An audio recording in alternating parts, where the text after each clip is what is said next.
Okay, my guest today. Now, I'm sort of traveling around the world. I was in New York the other day, as you know, and today I'm stopping off in probably my second most favorite place in the world, and that's Las Vegas. As many of you know, I went there many times to do shows. I repeated them back here to Spain, and had some wonderful times in Las Vegas. And while I was there in Las Vegas, I my first trip, and I wasn't on radio then. I went to Vegas, and I met what really is, I suppose, is the uncrowned king of Las Vegas, Mr. Hank Greenspun. And I'm delighted to say that I have his son Brian, who took the throne from Hank, and here he is. Brian, you're very welcome onto the show.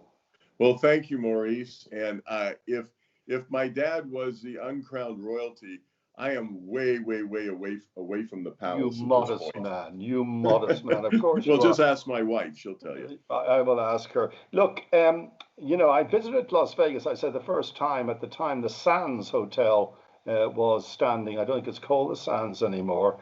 And Wayne Newton was the big star. I had just missed Elvis Presley. One of the great regrets of someone I'd even seen the Beatles when they played Ireland, Dublin, but I'd never seen Presley. I was a big fan when Presley got into his white jumpsuits. But the driver from the airport to the hotel, I said I assumed Frank Sinatra was my first time. I assumed Frank Sinatra was Las Vegas's biggest star, and he said there's no one that could have touched Elvis. He said the whole town turned, flags, everything. Did you ever see Elvis live? I did. In fact, you mentioned my father. I've got a picture on the wall in my office of my father with Elvis Presley and Priscilla at their wedding. My parents were two of a handful of local people who were invited to that wedding. So whenever that was. So I met Elvis Presley. If he were alive, he wouldn't remember it. But I went to his show. I even did a critique of his show. I wrote a column about it. And I remember this is when he came back to the Hilton, I can't remember, in the late 60s or something. And I said, if this man lives long enough, he will, just like Sinatra, transcend the generations. And of course, he didn't live long enough, but he clearly has transcended the generations. Oh, absolutely, extraordinary. I went to the same hotel where he was at the International, where he was launched in Vegas. Well, it then became the Hilton. Yes. Yeah. I went there just to have a look at it. It was an extraordinary story. Now, your story probably is just as extraordinary, because we're going to go back to your father, one of the founders of Las Vegas in many ways. I remember, as I say, the first time I was there, I was in the Sands, and so a little introduction to your dad. The waiter was bringing some coffee into my room or some sandwiches, and I said, "Tell me, what's Vegas like now without the mafia?" He said, "Awful, awful." He said, "We used to make really big tips before Mr. Greenspun brought Howard Hughs to Las Vegas. We blame him." Yeah, so let's go back to that. Shall we go back to that? Sure. Your dad was a friend of Howard Hughs. Tell us how we met Howard Hughs, how he became a friend of Howard Hughs. Well, my father and mother moved to Las Vegas toward the end of 1946. And that was at a time when Howard Hughs was, I'm pretty sure he was a bachelor. He acted like a bachelor, but he was one of these young, wealthy guys out and about all the time in Las Vegas. And my father, through circumstance, believe it or not, wound up working for a very short period of time for a fellow named Bugsy Seigal. I don't know if you've heard. Bugsy Seigal opened the Flamingo Hotel at the end of 1946, and it closed within 2 weeks after it opened.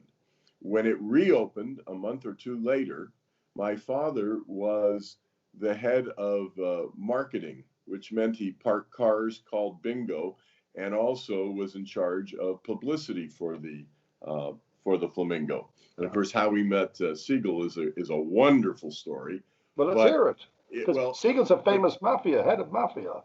But the problem is, you're going to ask me these questions. I'm going to run off on a tangent, and then I'm going to forget the first question you asked me. Let me. You're younger than I am. You're younger than I am. So I'm a lot younger, 2 years. Go on. So at the times when my dad was working at the Flamingo, you know, it was the only hotel on the Strip at the time. And Hughs would go there, and my dad and Hughs became very friendly. So this is in the, you know, late 1940s. And of course, afterwards, most of us know the story of Howard Hughs, how he became a recluse. But it was 1966 when Howard Hughs was in Boston, Massachusetts, being hounded by the media. You know, he was the wealthiest man in the world, and you know, he invented the brassiere for Jane Russell in his movie The Outlaw. Very, very famous guy and a very famous ladies' man.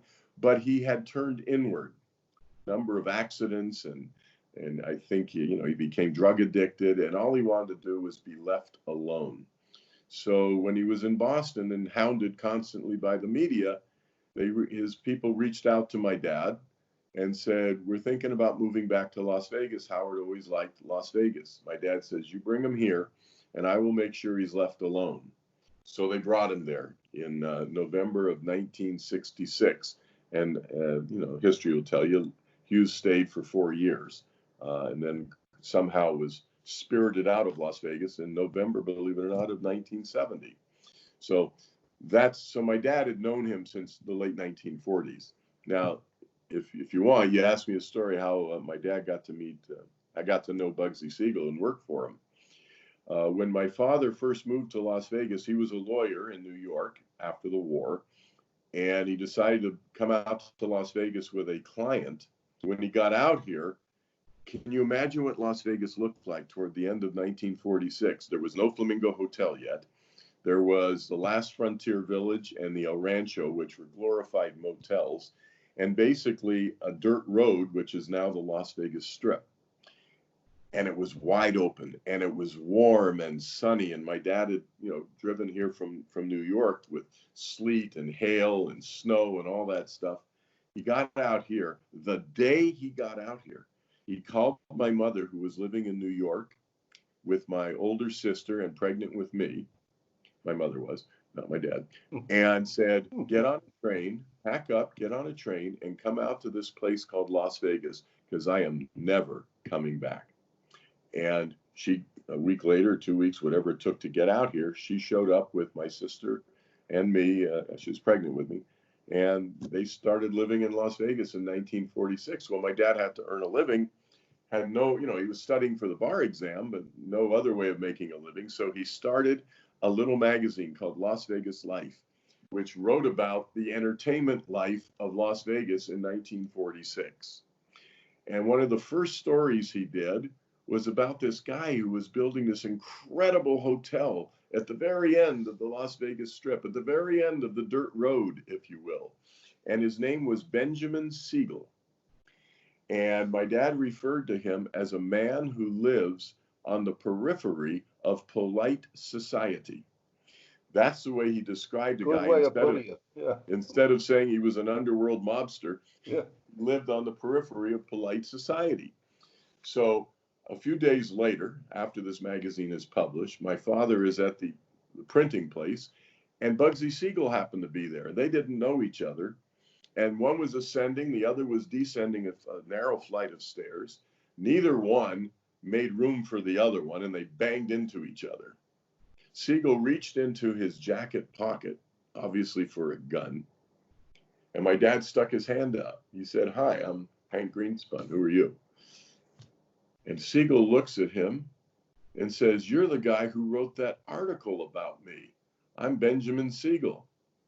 He said, "You're the only person who's ever done this to me who's going to live." Wow. And that's how they met. That's how they met. And because he opened the hotel shortly thereafter, and it was a failure right away, he needed publicity. He reached out, grabbed my dad, and said, "Come to work for me." And that's how it happened. Now, he only worked for a couple of months because Seigal was killed, and that was the end of my dad's job. But yeah, but was it because of Seigal that the town became, infested with mafia? Was he responsible? No. Well, understand this: the town had gambling since the early 1930s. Seigal used to sell what was called the race wire, from the racetracks. Mhm. And it was the call of the races, and they had these sporting books, these race books, and they would call the race live, if you will, and people would go in and bet on the races. And that's what he did. And then he realized, my God, gambling is legal. We can make a fortune here doing legally what the mob does illegally everywhere else in the country. And so, yeah, he was the first one, he opened the floodgates, and everyone said, oh my God, what a great way to make a living. I can do what I've done in the shadows my whole life, I can do legally. And yes, the mob came out here as a result of that. They followed him out here. And they built this town. And Sure. it's a part of our history. A lot of people don't like to talk about it, but if you look at Las Vegas. So I tell people I was born 2 weeks before Bugsy Seigal opened the Flamingo Hotel. So I have been here, and I hope I'm here a good while longer. I have been here through the opening of every single hotel in Las Vegas since Bugsy Seigal got here. And nowhere else that I understand certainly in the country has grown from infancy to maturity as a city in less than one generation. All the big cities in this country have had multiple generations. You look at them all, they're 150, 200-year-old cities with multiple generations, building the operas, building the symphony halls, building the schools and the parks. All the things that make a city happened over generations. In Las Vegas, it's all happened in less than one generation. And it got its start, yes, from the mob, who put their hands in their pockets every time we needed a park or a hospital or any other kind of civic institution. The 10 or 12 guys who were, the mob guys, put their hands in their pocket and built it. So that's how we got our start. It's quite an amazing Brian Greenspun on the phone, or on the show, I should say, talking to us about his life, his father, his mother's life in Las Vegas and how Las Vegas was built. Brian, it must have been an extraordinary childhood to the teens for you, being brought up within such a colorful area with such colorful people around you. Well, it's funny it's a good question. And my sister, Susan, and I, when we were of high school age and my sister could drive, she had a car and she would drive me to school, reluctantly, of course. Mm-hmm. And every day we had to get up, and before we left the house, we had to check under the hood, under the car for bombs. Wow. Okay. Did Okay. you have bodyguards? Well, we did without knowing it. I had one early on in the 1950s, late 1950s. I had a guy who was introduced to us as a friend of Dad's, and he was going to drive us to school and pick us up. Didn't know that he was an off-duty police officer because my dad was always fighting with the mob, and there were always death threats. In fact, one day I answered the door. I must have been about 10 years old. I opened the door for some guy, and he wanted to see my father, and I got my dad, and my dad saw him, sent me in the back to play. And I didn't know for about 30 years from that time forward, because I had, of course, forgotten that episode. But my dad said, "You remember that guy you let in?" Da, da, da, da, da. I said, "Yeah." He said, "He came over to kill me. He had a contract to murder my father that day, that time." Now, I looked incredulously, of course, at my father, as maybe your listeners are asking the question, well, why didn't he, right? And my father actually talked him out of it, told him that, because he knew him, it was a small town. He said, "I'd rather you not do this in front of my kids. I will meet you anywhere tomorrow and do what you want." And the guy said, "Okay, I know where," basically. And of course, between that period of time and the next morning, my dad had it straightened out and the contract was recalled. But we didn't know that. Can you imagine being the kid, an 18-year-old kid who lets some guy into your house who's going to kill your father? That's the way life was growing up. And so when we had to check for bombs later on, we thought every kid in Las Vegas checked for, we just thought that's the way you grew up. It was normal. Yes. Brian, around 1947, your dad also was co-founder of the first radio station before he got into television in Las Vegas. Yes, KRAM. And that led to KRAM. television. That led to KLAS TV. KLAS came, I think, in 1952. And that was a very interesting story, how that happened. No, that's about 1952. He's always had competition in the newspaper business in Las Vegas. In those days, it was a guy named Don Reynolds. And Reynolds wrote one day in his paper that he was going to bring television to Southern Nevada. So my dad got up in the morning, read the paper, and he wrote his column, because he wrote a column every day in the paper. And he said, Reynolds never brings anything to Las Vegas, he only takes.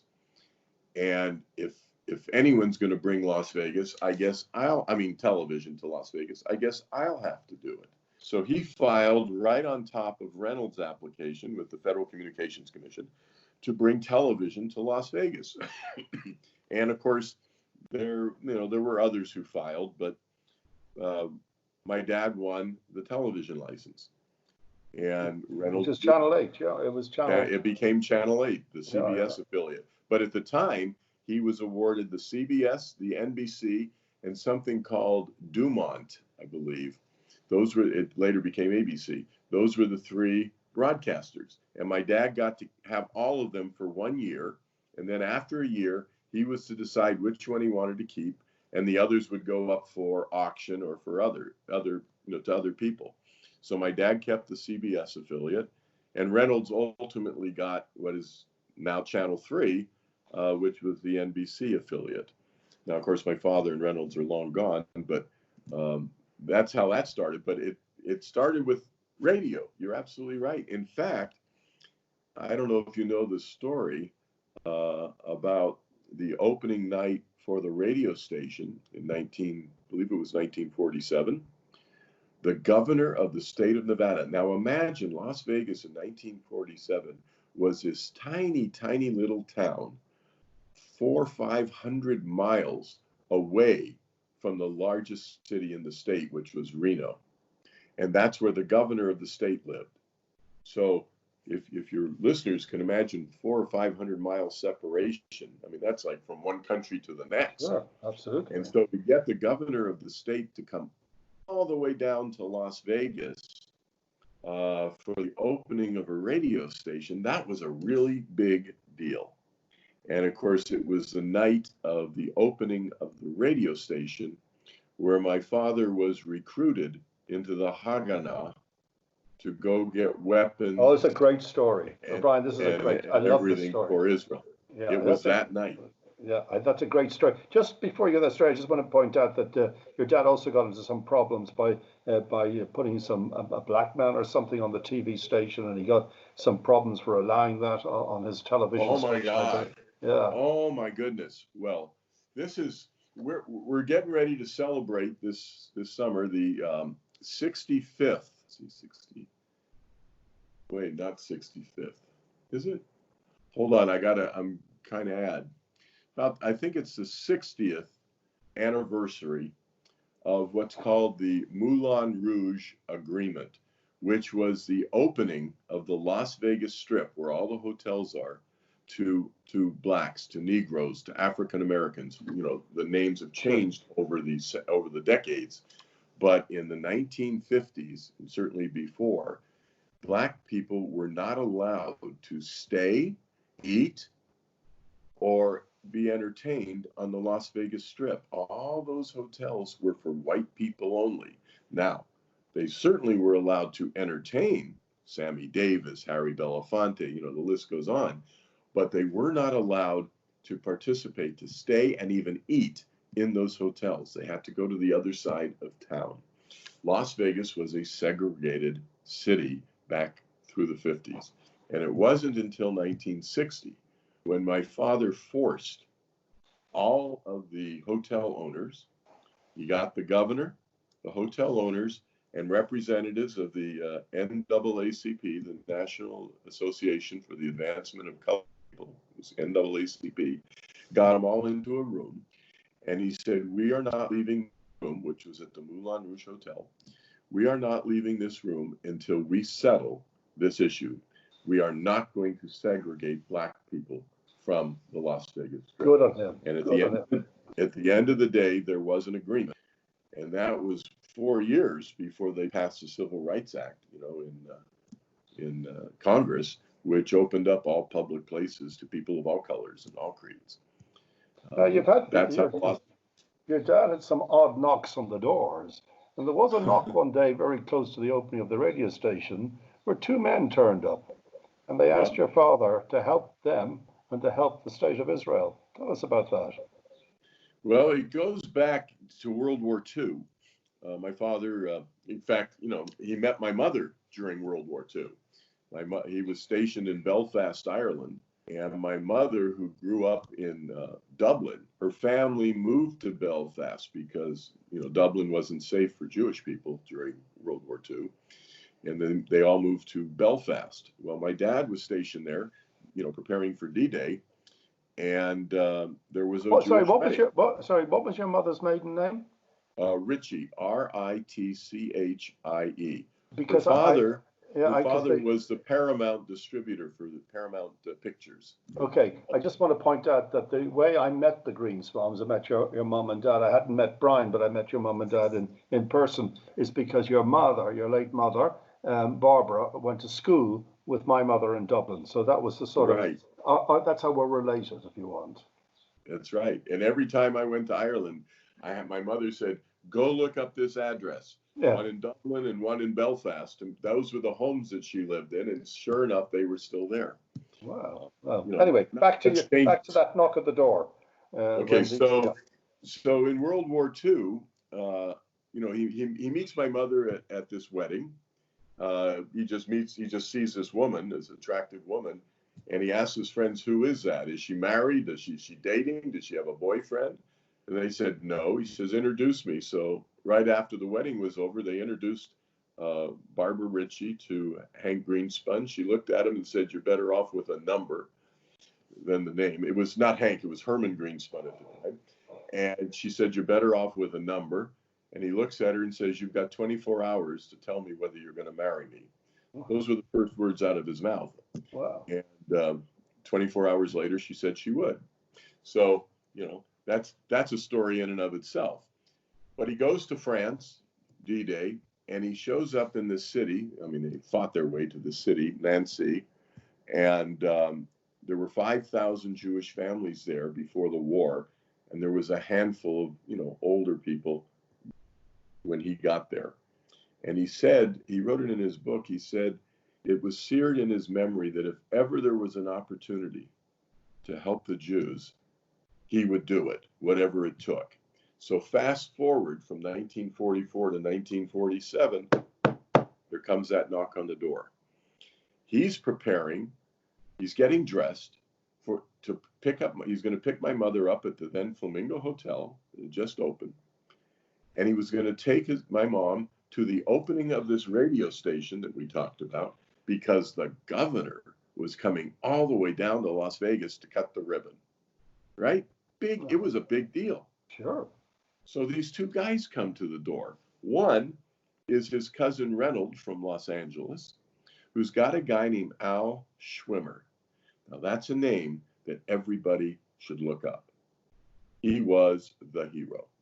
But Al Schwimmer comes in, they come into the house, and they explain to my father that Israel will become a state in May of 1948, that the Arab countries surrounding it had already promised that they were going to run all the Israelis into the sea and kill them all, and that Israel needed to get weapons and airplanes and all that stuff so that they could defend themselves, and they didn't know how.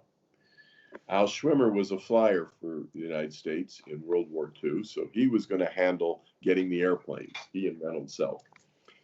But they needed someone who knew ordnance, who knew weapons. And of course, that's what my dad did during the war. So my dad says, okay, you got me. I made a commitment to myself. I'm going to do it. I can be ready to do whatever you need in about 2 weeks. And I said, oh, no.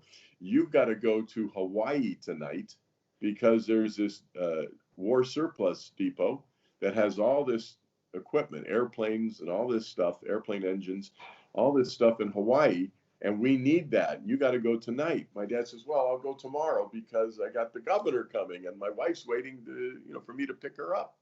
They said, no, no, no. Here's your plane ticket. You're leaving in an hour. He says, well, I don't have any clothes. They said, we'll send clothes. You'll buy clothes. Go. We'll call your wife. So my dad leaves. He just picks up and leaves. My mother, of course, got tired of waiting for him to pick her up. So she took a taxi back to the house. And it wasn't until the next morning that Reynolds Silk, my dad's cousin, called her and said, Hank wanted me to tell you he had to leave to go to Hawaii. He's starting an airline. They lied to her. And she goes, huh? Oh, okay. What is she supposed to do? She just got here from Ireland, basically. And he took off.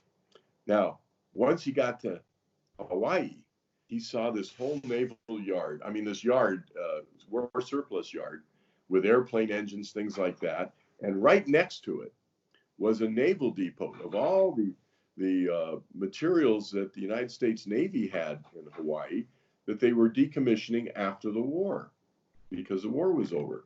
So that night, my dad cut a hole in the fence. It was, it was guarded by Marine guards. Great story, this. Great story. Yeah, and he cut a hole in the fence, he and a friend, and they went through and they started looking at all the crates. And they opened the crates, and there were machine guns, brand new machine guns, ammunition, howitzers, all this kind of stuff. And my dad figured that that's more important than airplanes. So instead of staying for 2 days in Hawaii, he stayed for 3 weeks. And every night, they cut a bigger hole in the fence, of course. Every night, they would take forklifts and go into the naval depot. They would have been shot on sight, right? They went into the naval depot, and they stole tons and tons and tons of weapons and ammunition, whatever they thought they could use. They came back on the other side. They put them into the airplane engine crates, the boxes, and shipped it all to Los Angeles. And they had, thousands of tons of war material that they figured Israel needed. And of course, the saga of that story and how that stuff gets to Israel, as you said, is an incredible story. I wish some, my dad wrote a book and we did a documentary on it. I wish someone would put the whole story together. Oh, it's a movie. I mean, it's a movie. It is a movie. Your dad's story is definitely a movie. I mean, I love the bit when he gets gets all the arms on a boat. There's so much of the arms, the boat begins to almost sink. And that was the night they had to take the stuff because the FBI was on their trail. They loaded it all onto this guy's yacht. And when they were done, the portholes in the boat were underwater. And the guy said, you're going to sink my boat. I'm not taking it. My dad pulled out a gun, stuck it to his temple. He says, I know how to lighten our load. You're either going or I'm going to lighten the load. The guy decided wonderful that to go. But if you ever saw a movie with Kirk Douglas called Cast a Giant Shadow. I haven't, no. It was about a guy named Colonel Mickey Marcus who went over to Israel and led all these basically Jewish farmers, created an army. And in the movie, it shows them going to the city of Haifa and unloading a ship full of weapons. The weapons which were used to break the siege of Jerusalem. The Arabs had completely surrounded Jerusalem.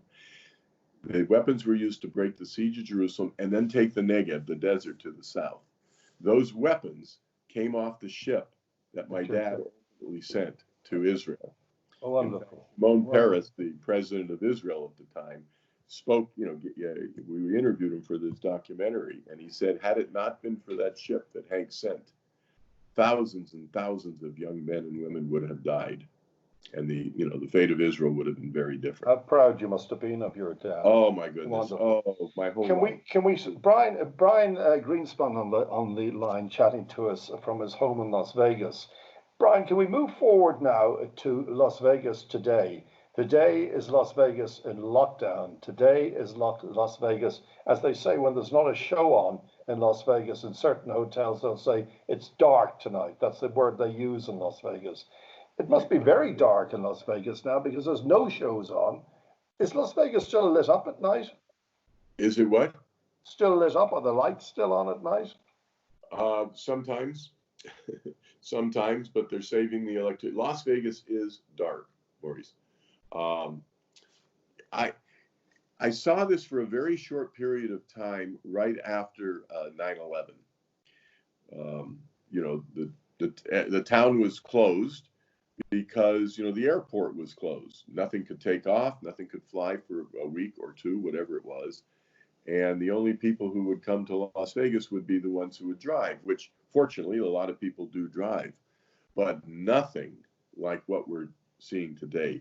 You said it right. The town is dark, and there are no shows. The hotels are completely closed. Do you know how many people are employed in the industry in Las Vegas, directly I or would indirectly? say I would say directly employed probably 300,000, Wow. and indirectly another 300,000 or 400,000. Yeah, There's 2.2 million people who live in Las Vegas, in this area, and almost everybody is directly or indirectly affected by what happens in the gaming and tourism business. Whether it's the shoe salesman who sells shoes to the waiters and the waitresses and the dealers, or the purveyors who sell meat and vegetables to the hotels. Everybody is connected to this giant engine called tourism. And when that engine is shut down, which it has been, everybody suffers. And yeah, it's bleak right now. I mean, yeah, it is dark on the strip. I will tell you though, it is dark on the strip, and it is extremely difficult for the hundreds of thousands of people who are either out of work or hanging on by a string, because many of the employers are trying to keep people, employed on some basis. Uh, it's dark on the strip, but it's still light. It's still light in the hearts and minds, if you will, of the people here. We know Las Vegas is a resilient place. We know when we reopen and when it is safe, people from all over the world will be coming back, and they'll be coming back maybe even more than it was before this thing happened, because I'm speaking to you, Brian, from Marbella in Spain, and yeah, listening to you right now, saying that your town relies totally on tourism. We here in Marbella, I don't know if you know Marbella, it's on the Costa del Sol in southern Spain on the Mediterranean. They call it the Beverly Hills of Europe. Um, Here, we totally rely on tourism. We don't have any industry whatsoever in Marbella or the Costa del Sol, only tourism. All the hotels are closed, all the restaurants are closed, all the bars are closed, the airport is more or less closed. And one of our biggest industries here, if you want to call it an industry, is golf. We have golf courses everywhere. They're all closed as well. Our beaches are closed. So I think there's a great parallel between what's happening here on the Costa del Sol and Las Vegas. I have been a tourist in Marbella, and I know 100% what you are saying, and it is 100% true. We rely, both Marbella and Las Vegas rely on the goodwill of our customers who want to come and enjoy all that we offer. And when it's not safe for them to come, or it's not safe to invite them because the people here have to stay safe, it shuts down. Sure. You're exact. I liken I compare Las Vegas to a giant cruise ship. We see the cruise ships that are floating around. When we're a giant cruise ship, when we can't go on a cruise, when we can't invite people to fill up those cabins, everybody who supplies that cruise ship, all the entertainers who entertain on that cruise ship, all the waiters, all the people who take care of your staterooms, everybody is out of work. It's a terrible place to be right now. But in my view, it's the only place we can be. It is just not safe to invite people from all over the world. Yeah, what is the state of play there? I mean, here in Marbella we have the lowest, thank goodness, the Costa del Sol, the lowest rate of infection for the coronavirus and death. I think in Marbella we've recorded just 34 deaths. I know that in America you're in a terrible state. In New York, I believe there's 250,000 people suffering from the coronavirus. What's happening in Las Vegas? Well, our governor, Steve Sisolak, acted very quickly. Again, it wasn't a popular move. He issued orders to close everything down.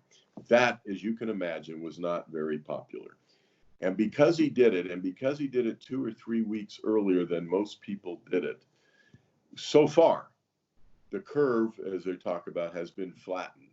And we've unfortunately had 180, 190 deaths and, a few thousand cases that we know about. And the problem is we really don't know how many people have actually been affected by it. I mean, I've heard stories from friends who think they may have had it in January or February, Sure. but it didn't affect them in a way that it meant anything to them. But we've been very fortunate. Now, if we open up right now too early, and we unfortunately invite somebody from Spain or from New York or from these other places that are in the middle of this, we get reinfected. And we not only infect the people who live here, but we infect all the other guests who come here. So the state of play is we are anxiously awaiting the data, the science to come together so that the governor can say, and we will be prepared for it, okay, you can start to open this very slowly, very carefully. You'll keep a watchful eye on this X, Y, and Z.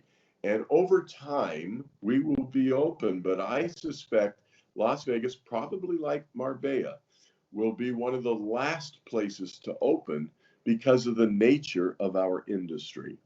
We rely on people from other places to make our industry work. And it's how well those other places are doing that is most important to our economy, not just how well we are doing. We are so far, because of the governor's actions, keeping our city and our state relatively safe. And thank God for that. Yeah, well, I believe your mayor, I have never met the present mayor, Caroline Goodman. She's calling for casinos to be opened now. Here in Spain, we've sort of opening shortly. And what you said about maybe Vegas being the end of the line, I think here we're thinking different. I think here the towns least infected by the virus will probably get. Now, today, for example, we've been locked up for 6 weeks. I've been locked here for 6 weeks so far. I've been out of the house, I've been in the gardens, but I haven't been. Luckily, my children are here, so they deliver food, or the supermarket deliveries brings food. Everyone's in masks, everyone's in gloves, etc., etc. But today, for the first time in 6 weeks, can you imagine, children are allowed out of their house. They weren't allowed out of their house for 6 weeks.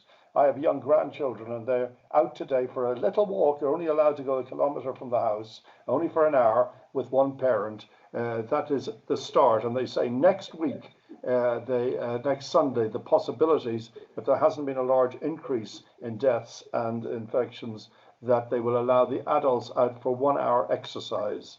So it's all very well where I am in a nice house, what have you, but there are many people in places like in Malaga, in Madrid, in Barcelona, in tiny little apartments with no terraces, who have been stuck in for 6 weeks. It's very difficult, very difficult. Well, you're right, Maurice, and that's what I said. We will open very slowly and watch it very carefully, not dissimilar to what you're describing.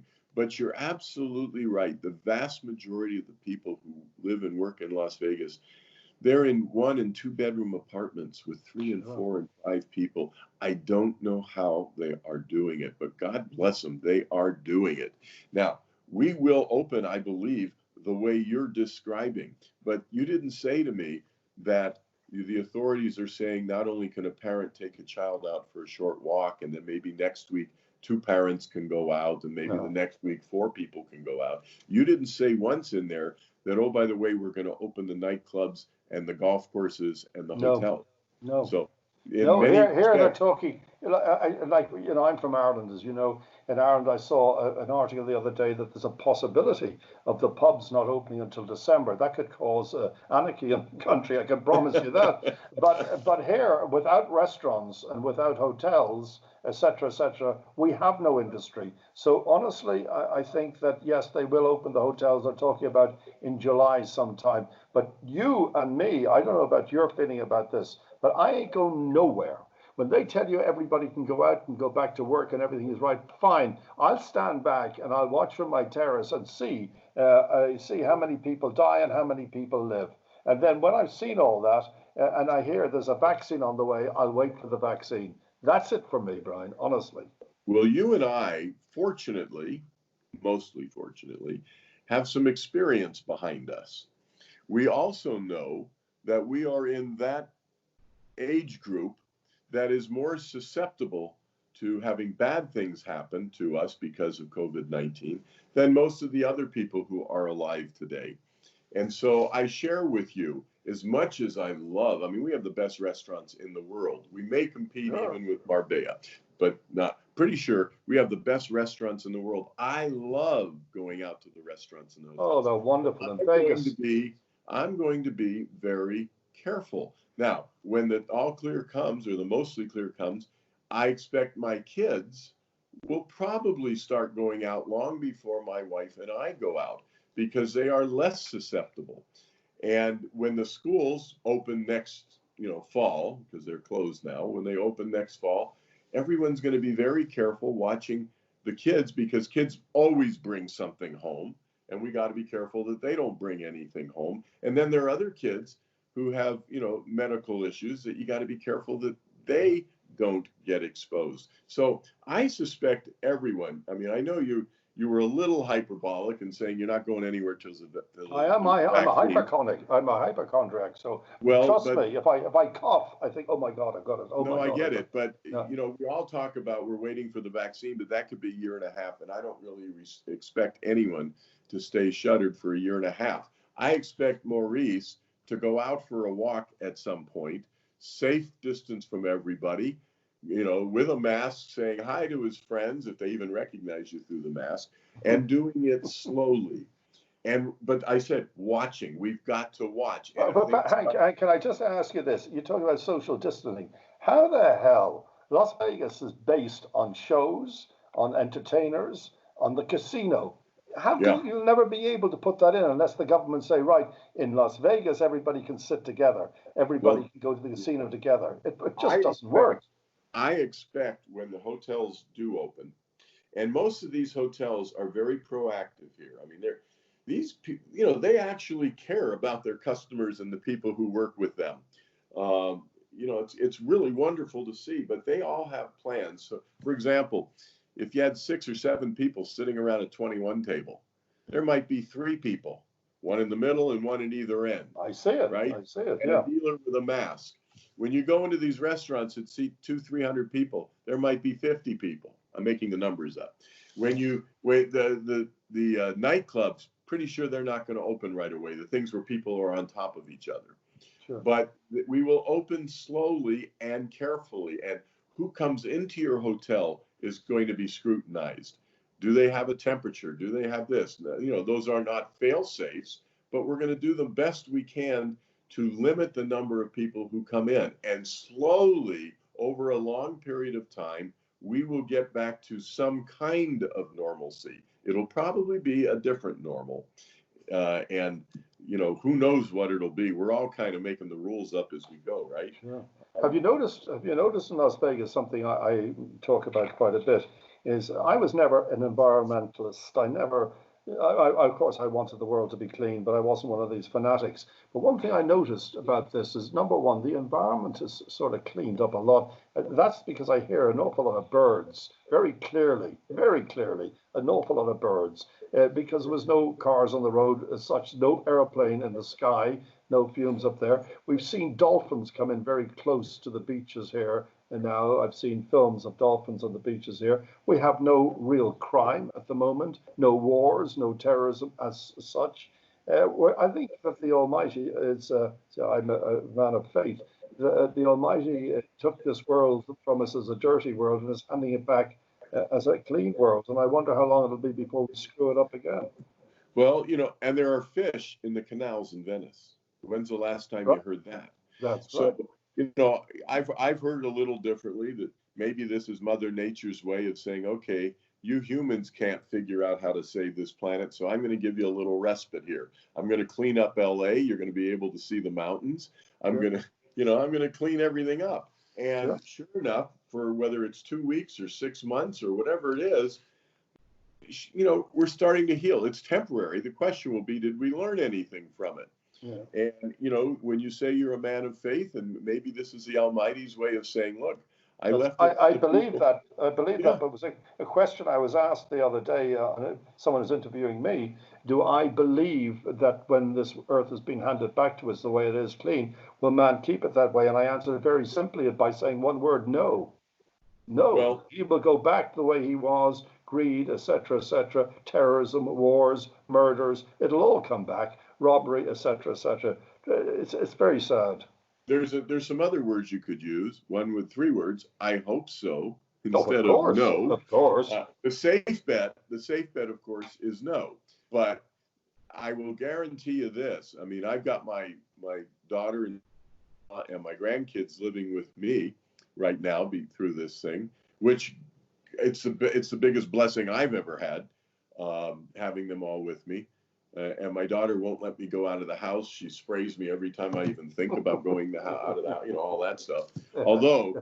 although she has not once told me I should ingest Lysol.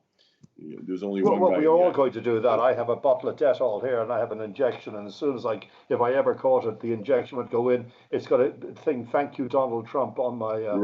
Right after you put that light in a certain place. Oh yes, But in any no. I'm event, putting the. I'm going to swallow a torch.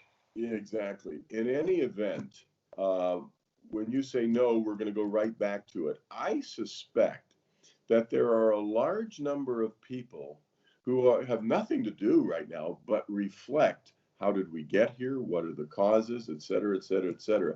And there will be more people who will be thinking a little more broadly than about just today and next week, about how do we avoid something like this, and what do we have to do to avoid this in the future. So you're probably right. We're going to go back to our wars and our famine and, you know, all this other kind of stuff fouling the planet. But fewer people will want to do that. So We hope so. over time, and I hope, you know, the timelines converge in the right way. I think this thing has been very, very helpful in teaching the younger generations that we just can't have at it, you know, willy-nilly in doing what we've done to our planet. I hope that's the message. I hope so. Look, Brian, it's been, you know, it's meant to be like a 15 to 20 to 30-minute interview. It's such a fascinating story. To me, it spells of a film. You say your dad wrote a book, your dad, Hank Greenspun, about his life in Las Vegas and the things that he's been through. Brian, you are chairman now of the newspaper, the Sun newspaper, the biggest newspaper in Las Vegas. I remember the person who used to interview me was a guy, I think he's dead now, Joe Delaney, from the Sun. He did the show business column, I think, and every time I came to Vegas, he did a little piece about my shows from Caesar's Palace. That's because you were Irish, and so was Joe. Oh, I And see. Yeah, exactly. and his daughter Kathleen is a marvelous judge in Las Vegas. Marvelous. Okay, wow.